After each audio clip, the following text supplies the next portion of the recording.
Hello, hello, hello. Laurel Dawn Houston here with Body Mapping with Laurel Dawn. I am really excited. Someone just posted a question, and so I wanted to make sure I found it really quick because someone wanted to know about feet. And so I said we would do stuff about feet. For those of you who have not, let's see. Okay, so double chins was the other one. That's a good one too. Okay. So for those of you who have never tuned in to a body mapping with Laurel before, first let me explain what body mapping is. Body mapping is something that I created after 20 years of staring at women. It is a combination of anatomy and physiology. It is a combination of um, spiritual modalities. It is body language, anything from FBI studies to actually watching and studying under body language masters. But I put that all together and I created body mapping. And the beautiful part of it is that body mapping is the literal map that the universe left on your body to help you find your purpose and your direction. Every part of your body can be measured with another part of your body. And when that is in proportion versus out of proportion, that tells me something about you. And so on this body mapping, there are two things that we do. Hey, Jessica.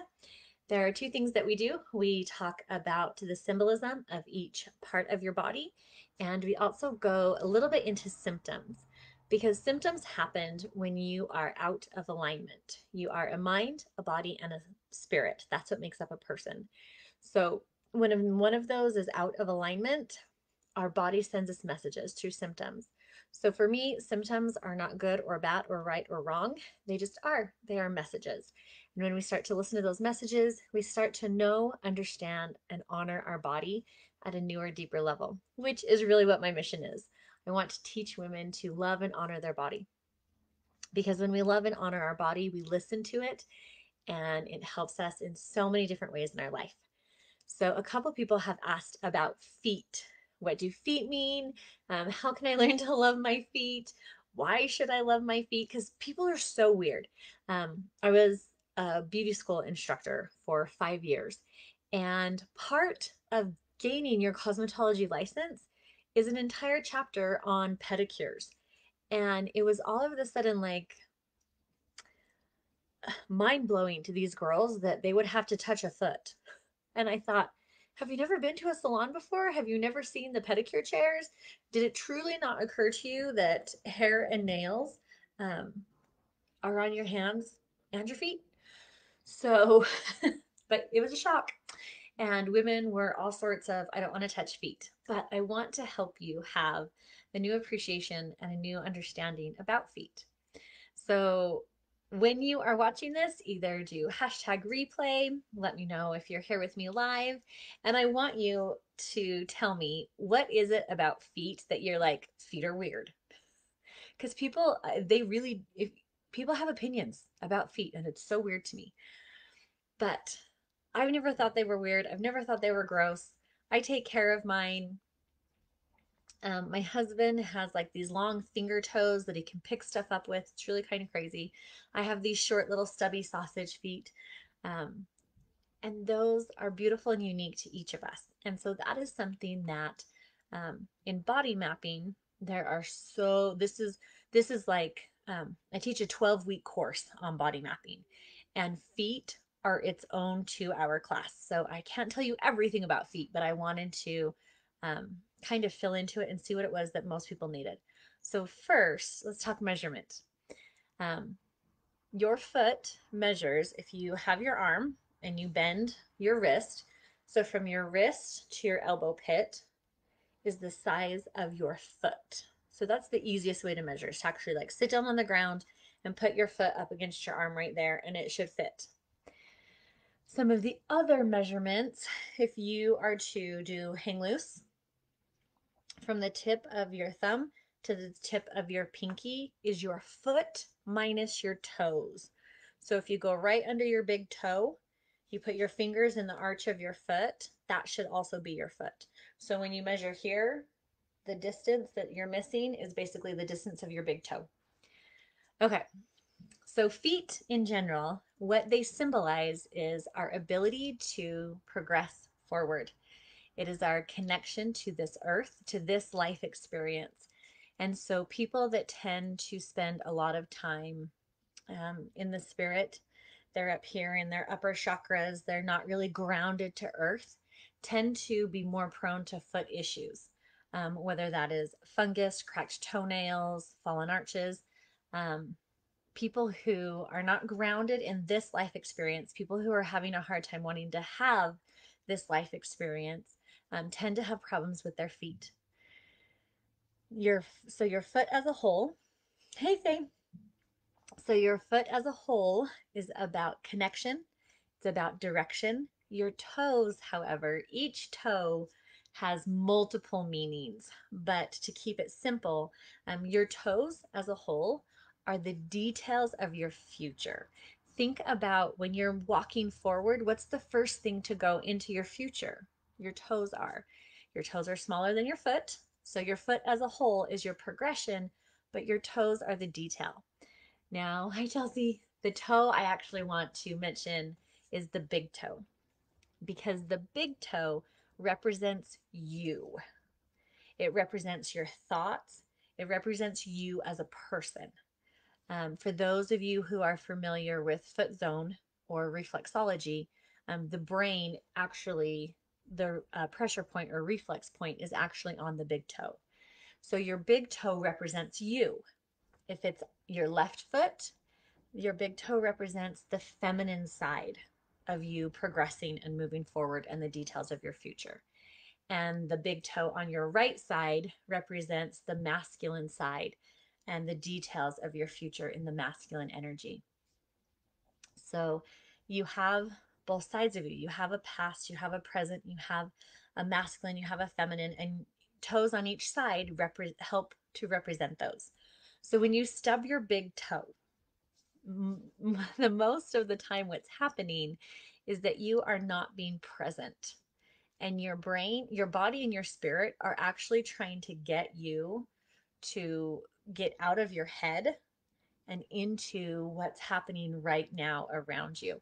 And think about it. Usually when you stub your toe, is it because you're totally aware and looking at the world around you, or is it because you're stuck in your head, you've got 30,000 things going on, and you smash your toe up against something? So your big toe represents you. Your next toe, that is the toe that represents your parents. So your left foot is your mother and your right foot is your father. Okay? So you are the big toe. Pretend like these are feet. You are the big toe. Your next toe are your parents. Mom is on the left, dad is on the right. Your middle toe are your grandparents. So it's not grandma's on one side and grandpa's on the other. It would be your maternal grandparents, your mom's parents are on your left foot, and your paternal grandparents, your father's parents are on your right foot. Your other two toes, your short toes that usually stay short, even if you have a really long second and third toe, these other toes are usually significantly shorter. Like, have you ever seen someone's foot and they have this ginormous big toe, and then these two are pretty long and thin, and then these are like little stubby toes? Where you have some people that it's just like this slow progression, it's just a slanted angle. But either way, these last two toes are usually fairly significantly smaller than the others. They represent all of your other ancestry. And so those are the toes we don't usually pay attention to, because unless you know a lot about your ancestry, they're not usually affecting how you see your future. So when you measure your foot, and for those who are just now jumping on, your foot is from your wrist to your elbow pit. See if it is in proportion versus out of proportion, because your shoe size does not actually tell you whether or not your foot is proportionate for you. I had a client that hated her feet until we measured because she wore a size 9. Well, the average woman wears a 7.5. And so just because her foot was larger than the average woman, she thought she had big feet. And then when we measured, it was the exact perfect size she needed. And that's why I love body mapping, because she had this perception in her head that she had big feet. Were her feet larger than an average woman? Yes, but she wasn't the average woman. So she was able to have and embrace this new love for her feet because they were the exact size that they needed to be. So feet are about direction. They're about staying grounded and connected to this life experience. Your toes represent you, and then so you, your parent, your grandparent, and other ancestry, and the details of your future. So, how do those all tie together? Because I know that seems like they're really weird. Well, unless you plan on walking backwards for the rest of your life, if you do not honor where you are right now and thank the places that you came from, where did you come from? Thank your ancestry for the things that they taught you, the traditions they instilled in you, and then decide. Decide if you want to continue the past way that your ancestors lived. So, an example of this, my mother is first generation American. Her parents were born in Germany. They came to the US in the 30s. So, they left the German Depression and came to the United States during our Depression, laughed at it, had children during it, um, and they taught those children um, to scrimp and to save and to repurpose and to reuse. And my mother, even though she has the ability to purchase new socks, I can remember her with a wooden darning egg darning socks. And that is what I mean by traditions. That is not a tradition that serves me anymore. It is actually more expensive for me to go buy a darning sock or a darning egg, needles, thread to fix a sock than it is to actually go buy socks. So that is not a tradition that serves me anymore. Eating all the food on your plate because you don't want to waste it. That is not a tradition that serves me. I have a refrigerator. I have the means to reheat my food. I can listen to my body and stop eating when I'm no longer hungry. So, those are traditions that I don't want to continue to bring into my future.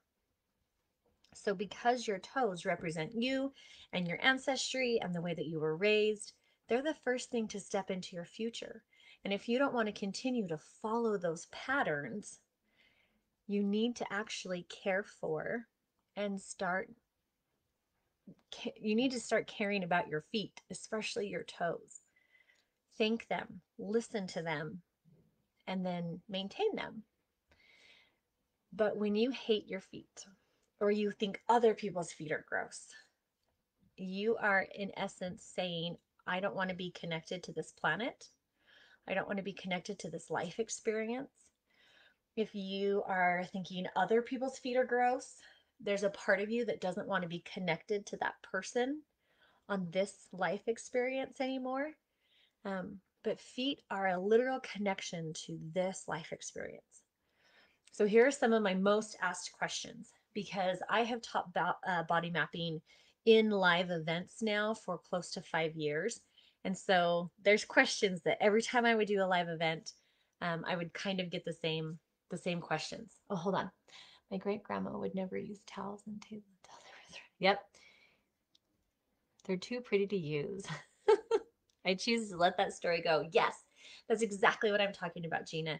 Um, you don't have to continue food patterns, wealth patterns, all of those things. There was a time for that. My father has pioneer ancestry, and people talk about all the time how the pioneers were so humble because they were poor. They weren't humble because they were poor. They were teachable because they had a mindset of humility. They weren't poor either. They just didn't have a Walmart to stop in on their way across the plains. So, as they traveled across the plains, had they been able to buy new shoes, they would have. So, I don't have to wear my shoes until they're falling apart before I can buy new ones. And those are what I mean by traditions. Um, so, with your feet, some of the most asked questions I get: What about fungus? Well, fungus is other people trying to um, trying to change your perception, trying to overtake you. And so that's why a lot of people have foot fungus, because it's other people, usually family members, who are trying to tell them what their future is going to hold, what their future is going to look like. And so the fungus literally starts to eat away at the details or irritate the details of your future. Now, does that mean if you kick certain people out of your life that you don't have to continue with your fungus cream? Well, it depends on how bad it is. So if you are already having treatment for athlete's foot and then you put up some good boundaries around toxic people who try to tell you how to live, this time the procedure might actually stick. Because I don't know about you, but I have had clients who have gone through years and years of trying to get rid of candida and fungus and all sorts of other things in their body. And they've done the treatment and they've been good for a couple days and then it's come right back. And I'll say, who in your life is trying to tell you what to do and how to live? And when they create boundaries around that relationship, the fungus goes away. So, boundaries are actually a beautiful way to relieve symptoms in your feet. Okay, the other question I get a lot, well, what about high or fallen arches? The arch of your foot has a lot to do with your decision making process. And when you have high arches, you tend to overthink and you over process everything. There's a lot of thinking involved. Um, you also tend to have problems with your digestive system. People with fallen arches tend to be more headstrong. They tend to charge into things and then regret. And so when you just have normal, I'm good arches, there are other factors that come into play, but high arches, you overthink. You also tend to have digestive issues. Fallen archers, you're someone that charges ahead and then tends to regret later. And so those are two of the biggest questions I get about feet. The other cool parts of body mapping, the actual dimensions. If you were to take your hand and have your thumb right there, if you put this across your foot and measure at the widest part of your foot, hold on, my 3-year-old's calling me. Go ask your dad. Go ask dad. Yes, you can have one. We're at grandma's house and she has cookies. So if you have your foot like this or your hand like this and you put this part of your foot up just right at the base of your toes, basically that widest part of your foot, if it is.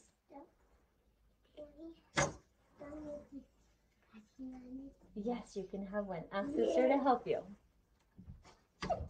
You are never going to get the answer to this question. Okay, so this is a proportionate foot. If you bring your thumb in and your foot matches, you have a narrow foot. Nope, I did that wrong. This is wide. This is proportionate. If when you have your fists together, if your foot is still more narrow than this, then you have a narrow foot. I kept getting interrupted, so that, okay. Wide, proportionate. So if it is smaller than this, you have a narrow foot. Yep, I did it right that time. So wide, proportionate. If it's smaller than that, it's narrow. Okay, now why does that matter? The wider the foot, the easier it is for you to stay grounded and to complete tasks. The more narrow your foot, the easier it is for you to get off track. So you're going to squirrel a little more. You're going to start something and then get interrupted. If you have a proportionate foot, it actually has more to do with the size of your hands as to what you do with your projects. But the wider the foot, the easier it is for you to stay on a path and stay on track and just go. And you plow through. Now, that doesn't mean you finish, but you get started and you go. And when you have a narrow foot, you tend to be very focused. And as far as values, those with more narrow feet tend to actually stay on a more narrow black and white path. And those with wide feet tend to have a lot more gray area in their life. Um, they're more adventurous. That's another way of thinking of it. So here's the thing that I want to remind you of. One is not good or bad or better or worse, nor are they excuses to act a certain way. If you are someone who has a very narrow foot and everything in your world is black and white, that doesn't mean you have permission to be brass and cold and rude to people. What that means is that you know you tend to be more black and white in situations, and you need to give others a little bit of leeway. So that is something that if you have really wide feet and you tend to be someone who tends to have big gray area and you're dealing with someone who's very black and white in their opinion, give them a little bit of grace. Know that it's going to take a lot to persuade them. So are you ready to actually do that? Is that something you want to do? This is not about who's right or wrong, who's better or worse. This is about, now that I see you, I understand me. And now that I understand me, I can love you more. Other things about feet. Toenails. Toenails are about protecting the details of your future. So when we tend to neglect our toenails, we tend to not want to think about our future. So like think foot fungus, same thing. Something is trying to infect our future, try to get us a different way. Heels. I'm going to talk about heels really quick. Heels are tied to hips. So if you haven't watched the video on butts and hips, your hips are all about feminine energy and they're about progression. When you have dried out heels, it is a sure, I know when I see dried cracked heels, I know that you are plowing through life. It's all about the hustle. It's all about the overwhelm, because when you have dried cracked heels, you have overworked yourself. You have not taken time to care for yourself. And I don't care if it's flip-flop season or not. People could live in a desert and still not have dry, cracked heels if they are taking time to soothe and nurture themselves. So those are usually the biggest questions that I get about feet. I know you guys are going to have more, so post them in the comments. And I hope that you can love your feet a little bit more and not think that feet are so weird, because feet are what are grounding us to this life experience. And I hope that you can love your feet, because the more you love your feet, the easier it is for you to take direction forward. So I love you. Thanks for joining, and we'll talk to you next week.